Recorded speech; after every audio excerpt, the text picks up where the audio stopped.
Hello, bienvenue dans cette nouvelle vidéo. Il y a quelques semaines, j'ai fait cette vidéo sur Instagram. Je fais le diagnostic de ce studio de 30 mètres carrés. Donc je fais le diagnostic d'un appartement et j'ai proposé à des abonnés de faire la même chose pour eux. Ils ont été nombreux à m'envoyer leurs photos, leurs vidéos de leur logement qui était petit et qu'ils avaient du mal à aménager.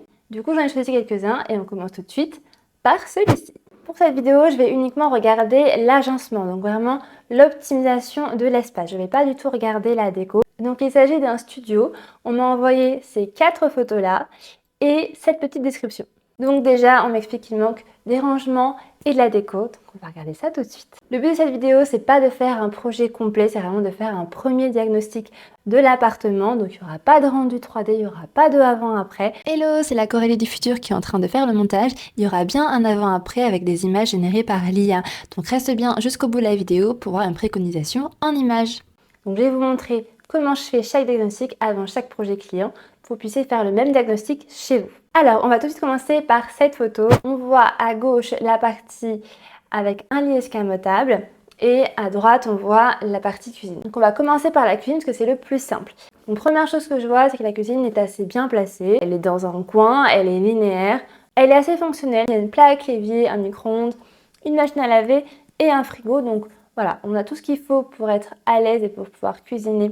Maintenant, on va analyser plus en détail. Déjà, je vois qu'il y a un petit peu de bazar. On voit qu'il y a des choses qui traînent un petit peu. Donc, c'est pas forcément que c'est mal rangé. En général, quand on voit du bazar, bazar est égal à pas assez de rangement. Je vois des produits ménagers qui sont sur le plan de travail. Donc, ça veut dire alerte, warning, il n'y a pas assez de rangement. Allons dans le détail. Donc là, on a un micro-ondes qui est dans un meuble haut. Donc ça, c'est parfait parce qu'on ne perd pas d'espace sur le plan de travail. On le met tout de suite en haut.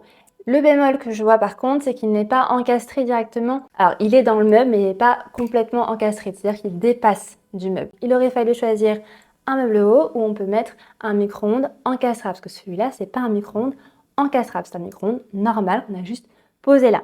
Donc, un micro-ondes encastrable, lui, il sera complètement dans le meuble et on ne le verra pas dépasser. Donc, ce sera plus harmonieux, plus joli.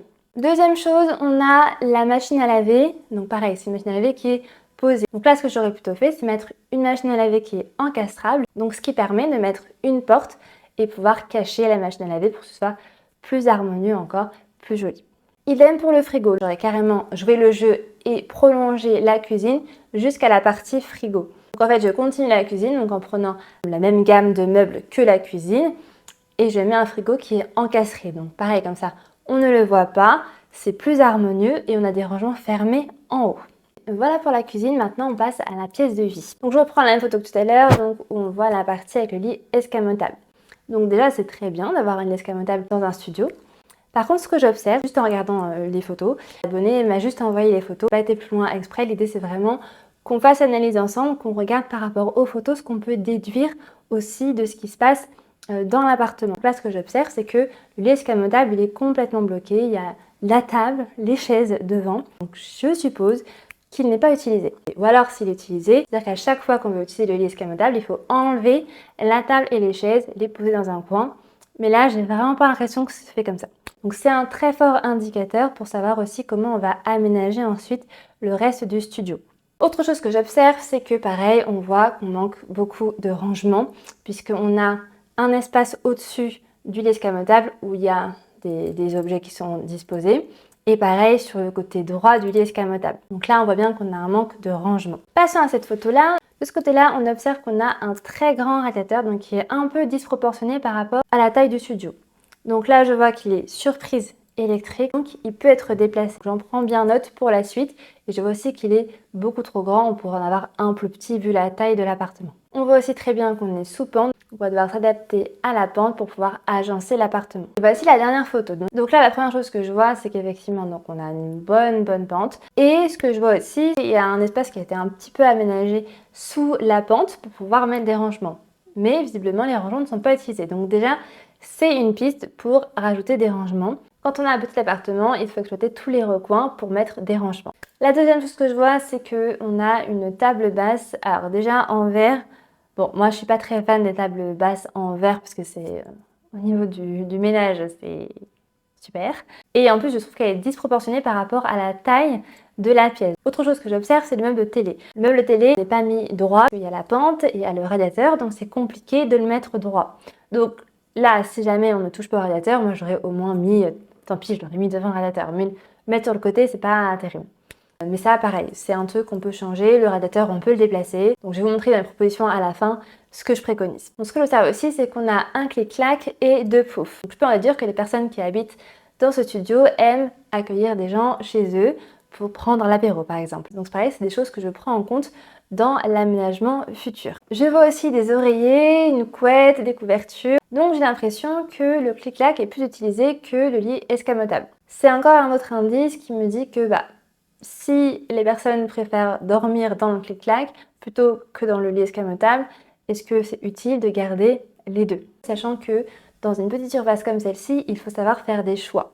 Et les choix, c'est en fonction de notre mode de vie, de ce qu'on utilise le plus souvent. Donc là, j'ai pas fait de points comme je peux faire normalement avec mes clients pour cet exercice-là. Là, je fais juste des suppositions et je suppose, en observant l'appartement, je suppose que les personnes utilisent beaucoup plus le clic-clac que le lit escamotable. Donc voilà pour l'analyse. Là, j'ai fait l'analyse vraiment en me basant uniquement sur les photos et les deux petites phrases que m'a envoyé l'abonné. Normalement, quand je suis avec des clients, je vais vraiment faire un point avec eux. Ça peut durer 1 à 2 heures et je fais des points aussi régulièrement avec eux pour comprendre leurs besoins, leur mode de vie, combien de personnes habitent ici, faire le déroulé d'une journée type chez eux pour pouvoir leur proposer un agencement qui leur correspond à leur mode de vie. Donc voici ma proposition d'agencement. On enlève le lit escamotable puisque de ce que je vois, il n'a pas l'air utilisé. Donc on l'enlève. Là, on a vraiment un grand espace qui est bien défini pour pouvoir mettre une armoire. Donc là, vraiment, l'idée, c'est de la faire à la limite sur mesure. Ou alors, on prend des modules Ikea. L'idée, c'est vraiment de mettre des rangements jusqu'au plafond et d'avoir des portes coulissantes. Donc, pourquoi des portes coulissantes? Pour gagner encore de l'espace. Pour le coup, là, on a vraiment des rangements. Ensuite, sur ce mur-là, on peut mettre un pouf, un fauteuil, on peut mettre un bureau. Donc, ça dépend vraiment de ce qu'on veut. Ça aurait été moi, j'aurais mis un bureau.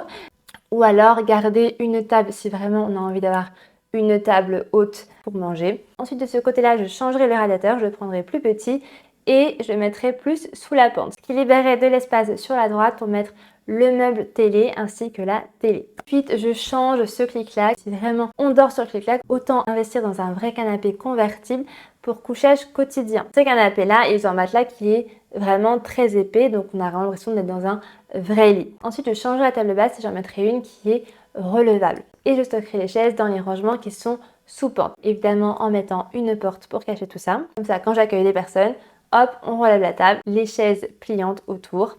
Et voilà. Dis-moi en commentaire si tu aimes ma proposition. Et si tu n'aimes pas, dis-moi ce que tu aurais fait autrement.